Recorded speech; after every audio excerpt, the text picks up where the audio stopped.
Thank you, President Eyring. I love to Merci, hear Président Eyring. J'adore écouter mes frères et sœurs parler. the Ten Commandments are fundamental to Les 10 commandements sont le fondement du christianisme et du judaïsme. Donnés par Dieu aux enfants d'Israël, par l'intermédiaire du prophète Moïse, les 2 premiers de ces commandements définissent notre culte et nos priorités. in the first, the Lord Dans le premier, le Seigneur nous commande « Tu n'auras pas d'autre Dieu devant ma face ». centuries later, Des siècles plus tard, quand on a demandé à Jésus great commandment « Maître, quel est le plus grand commandement de la loi ?» Il a répondu, President Eyring has comme le président Eyring nous l'a déjà indiqué, « Tu aimeras le Seigneur ton Dieu de tout ton cœur, de toute ton âme and with all thy might. et de toute ta pensée. » The second of the Ten Commandments Le second des 10 commandements détaille l'interdiction d'avoir d'autres dieux and identifies et stipule ce qui devrait être la priorité suprême dans notre vie en tant qu'enfant de Dieu. thou shalt not make unto Tu ne te feras point d'image taillée, ni de représentation quelconque des choses qui sont en haut dans les cieux, qui sont en bas sur la terre. Puis le commandement ajoute, tu ne te prosterneras point devant elles, nor serve them. et tu ne les serviras point. More than merely forbidding Au-delà de la simple interdiction des idoles physiques, fundamental priorities, cela énonce une priorité à tout jamais fondamentale. Jehovah explains, Jéhovah explique, Lord thy God, car moi, l'Éternel, ton Dieu, je suis un Dieu jaloux, that love me, qui fait miséricorde à ceux qui m'aiment et qui gardent mes commandements. meaning of jealous is revealed. La signification de jaloux est révélatrice. Dans l'hébreu originel, cela signifie posséder des sentiments profonds et sensibles. Ainsi, nous offensons Dieu quand nous nous servons d'autres dieux, quand nous avons d'autres priorités. What other priorities are being served ahead of God by De persons nos jours, quelles autres priorités les personnes même religieuses servent-elles avant Dieu? Pensez à ces possibilités, all common, toutes courantes dans notre monde. cultural and family tradition, Les traditions culturelles et familiales, le politiquement correct, les objectifs de carrière, les biens matériels, la poursuite des loisirs, prominence and prestige. le pouvoir, la célébrité et le prestige. If none of these examples seems to Si aucun de ces exemples ne semble s'appliquer à nous, probably suggest nous pouvons sans doute en suggérer d'autres qui nous concernent. is more important than Le principe est plus important que les exemples individuels. principle is not La question n'est pas de savoir si nous avons d'autres priorités ou pas. question posed by the second La question posée par le second commandement est is our ultimate. quelle est notre priorité suprême? Are we serving priorities or Est-ce que nous nous prosternons devant d'autres priorités et d'autres dieux have we et les servons-nous avant le Dieu que nous professons adorer? love him, we will Avons-nous oublié de suivre le Sauveur qui a enseigné que si nous l'aimons, nous garderons ses commandements? have been turned Si c'est le cas, nos priorités ont été inversées par l'apathie spirituelle et les appétits indisciplinés, si communs de nos jours. for Latter-day Saints. God Pour les saints des derniers jours, les commandements de Dieu sont basés sur le plan de Dieu pour ses enfants, God's plan for le grand plan du salut, et en sont indissociables. Ce plan, parfois appelé le grand plan du bonheur, explique notre origine explains our origin, et notre destinée d'enfants de Dieu, where we came from, d'où nous venons, we're here. pourquoi nous sommes ici et où nous allons. The plan of salvation Le explains plan du salut explique le but de la création and the conditions et les éléments relevant de la condition mortelle, ce qui inclut les commandements de Dieu, the vital role le besoin d'un sauveur eternal families. et le rôle essentiel des familles mortelles et éternelles. Si nous, saints des derniers jours, qui avons reçu cette connaissance, nous ne mettons pas nos priorités en accord avec ce plan, We are in danger. nous courons le risque de servir d'autres dieux. Knowledge of God's plan for La connaissance du plan de Dieu pour ses enfants unique perspective donne au sein des derniers jours une perspective unique sur le mariage et la famille. correctly known as Nous sommes connus, à juste titre, comme une église centrée sur la famille. begins with heavenly Notre théologie commence avec des parents célestes, highest aspiration. et notre plus haute aspiration est d'atteindre la plénitude de l'exaltation éternelle. We know this is only possible Nous savons que c'est possible uniquement dans le cadre d'une famille. the marriage of a man Nous savons que le mariage d'un homme et d'une femme est nécessaire pour l'accomplissement du plan de Dieu. Seul ce mariage apportera le cadre approprié pour la venue au monde et la préparation des membres de la famille pour la vie éternelle. Nous considérons le mariage, la maternité et l'éducation des enfants comme faisant partie du plan de Dieu et comme étant un devoir sacré pour ceux à qui est donnée la possibilité d'y participer. Nous croyons que les trésors suprêmes sur terre et dans les cieux sont nos enfants et notre postérité. À cause de ce que nous comprenons du rôle potentiellement éternel de la famille, nous sommes attristés du déclin marqué du nombre de naissances et de mariages dans de nombreux pays occidentaux dont l'histoire et la culture sont judéo-chrétiennes. Des sources dignes de foi rapportent la chose suivante. Les États-Unis ont maintenant le taux de natalité le plus bas de leur histoire, et dans de nombreux pays de l'Union européenne et d'autres pays développés, le taux de natalité est en deçà du niveau nécessaire pour maintenir leur niveau de population. Cela menace la survie des cultures et même des nations.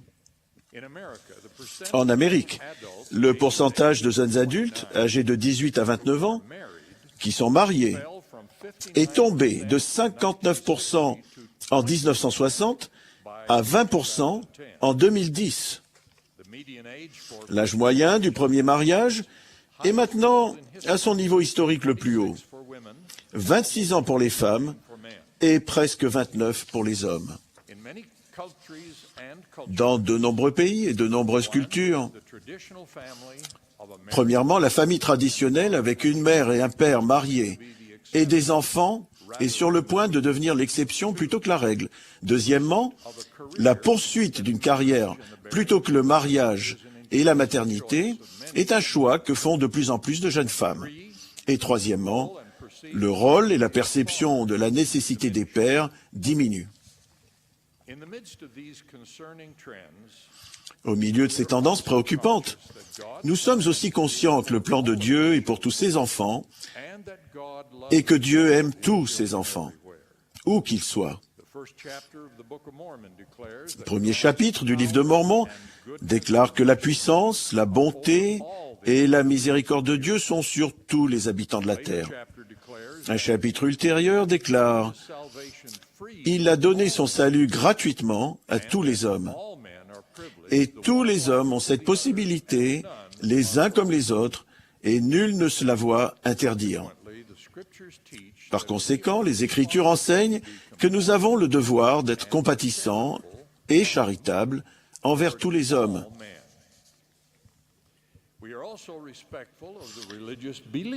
Nous respectons également les croyances religieuses de tous les gens, et même de ceux de plus en plus nombreux qui professent ne pas croire en Dieu. Nous savons que, du fait de la possibilité de choisir donnée par Dieu, beaucoup auront des croyances contraires aux nôtres, mais nous espérons que les autres auront autant de respect pour nos croyances religieuses et comprendront que nos croyances nous poussent à faire d'autres choix et à nous comporter différemment d'eux. Par exemple, nous croyons que, comme partie essentielle de son plan du salut, Dieu a établi un principe éternel qui est que les relations sexuelles ne doivent avoir lieu qu'entre un homme et la femme à qui il est marié. Le pouvoir de donner la vie physique est le plus grand pouvoir que Dieu ait donné à ses enfants. Son usage a été ordonné par le premier commandement de Dieu donné à Adam et Ève. Mais d'autres commandements importants ont été donnés pour en interdire le mauvais usage. L'accent que nous mettons sur la loi de chasteté s'explique par notre compréhension du but de notre pouvoir de procréer dans l'accomplissement du plan de Dieu. En dehors des liens du mariage entre un homme et une femme, tout usage de nos pouvoirs procréateurs est un péché, à un degré ou un autre, et est contraire au plan de Dieu pour l'exaltation de ses enfants. L'importance que nous accordons à la loi de chasteté explique notre attachement au modèle de mariage qui tire son origine d'Adam et Ève. et est resté à travers les âges le modèle de Dieu pour la relation procréatrice entre ses fils et ses filles et pour le développement de ses enfants. Heureusement, de nombreuses personnes d'autres confessions ou organisations sont d'accord avec nous sur la nature et l'importance du mariage. Certaines sur une base religieuse, d'autres sur la base de ce qu'elles estiment être le mieux pour la société. Notre connaissance du plan de Dieu pour ses enfants explique pourquoi nous sommes inquiets de voir que de plus en plus d'enfants naissent en dehors des liens du mariage. Cela représente actuellement 41% des naissances aux États-Unis. Et que le nombre de couples vivant en concubinage a augmenté de manière spectaculaire en un demi-siècle.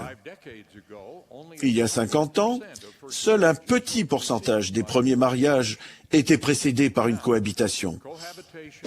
Maintenant, la cohabitation précède 60% des mariages. Et cela est de plus en plus accepté, en particulier chez les jeunes. De récents sondages ont montré que 50% des jeunes interrogés déclaraient qu'avoir des enfants en dehors des liens du mariage est un style de vie respectable.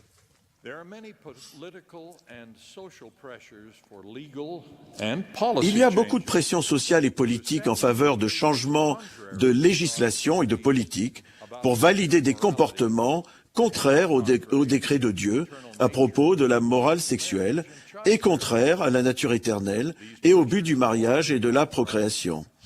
Ces pressions ont déjà autorisé le mariage entre personnes du même sexe dans plusieurs États et dans plusieurs pays. D'autres pressions sont exercées pour confondre le genre ou uniformiser ces différences entre hommes et femmes qui sont essentielles pour l'accomplissement du grand plan de bonheur de Dieu.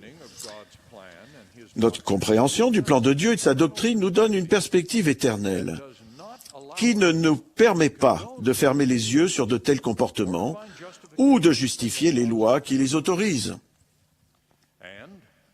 Et contrairement à d'autres organisations qui peuvent changer leurs règles et même leur doctrine, nos règles sont déterminées par les vérités que Dieu a déclarées immuables.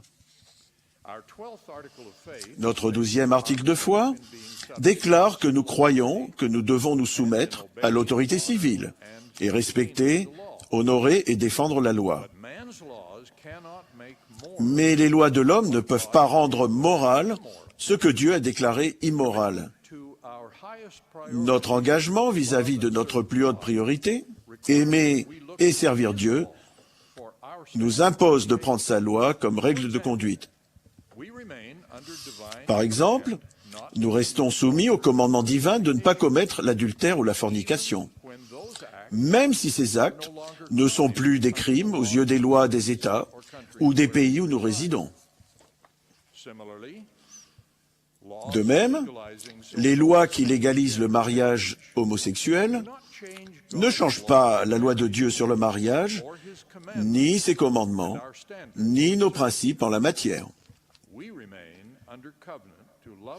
Nous restons soumis à l'alliance d'aimer Dieu et de garder ses commandements et de nous abstenir de servir d'autres dieux ou d'autres priorités, même celles qui deviennent de plus en plus populaires à notre époque. Dans cette détermination, nous risquons d'être mal compris et nous pouvons être accusés de fanatisme, être victimes de discrimination ou devoir affronter des incursions contre notre libre exercice de la religion. Si c'est le cas, je pense que nous devons nous souvenir de notre première priorité, servir Dieu. Et tout comme nos prédécesseurs, les pionniers, tirer nos charrettes à bras personnels avec le même courage qu'ils ont démontré. Un enseignement du président Monson s'applique à cette circonstance. Lors d'une conférence générale, il y a 27 ans, il a hardiment déclaré « Ayons le courage d'affronter l'opinion générale, le courage de défendre nos principes. C'est le courage et non les compromissions qui nous vaudra le sourire approbateur de Dieu. Le courage devient une vertu active et attirante quand il est considéré non seulement comme le fait d'être prêt à mourir en homme, mais aussi comme la détermination de mener une vie digne. La lâcheté morale est la peur de faire ce qu'on pense être bien par crainte de désapprobation ou de moquerie. Souvenez-vous que tous les hommes ont leurs craintes, mais ceux qui les affrontent avec dignité ont aussi du courage. Fin de citation. Je prie pour que nous ne laissions pas les difficultés temporaires de la condition mortelle nous faire oublier le grand commandement et les priorités qui nous ont été données par notre Créateur et notre Sauveur.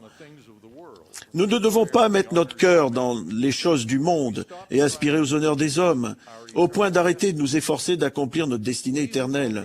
Nous, qui connaissons le plan de Dieu pour ses enfants, nous, qui avons contracté les alliances pour y prendre part, nous avons une responsabilité claire. Nous ne devons jamais dévier de notre désir le plus grand, qui est d'obtenir la vie éternelle. Nous ne devons jamais faiblir quant à notre première priorité, de n'avoir pas d'autre Dieu et de ne servir aucune autre priorité avant Dieu le Père et son Fils, notre Sauveur Jésus-Christ. Je prie pour que Dieu nous aide à comprendre cette priorité et à être compris par les autres dans notre poursuite de ce but de manière sage et aimante. C'est ma prière au nom de Jésus-Christ. Amen.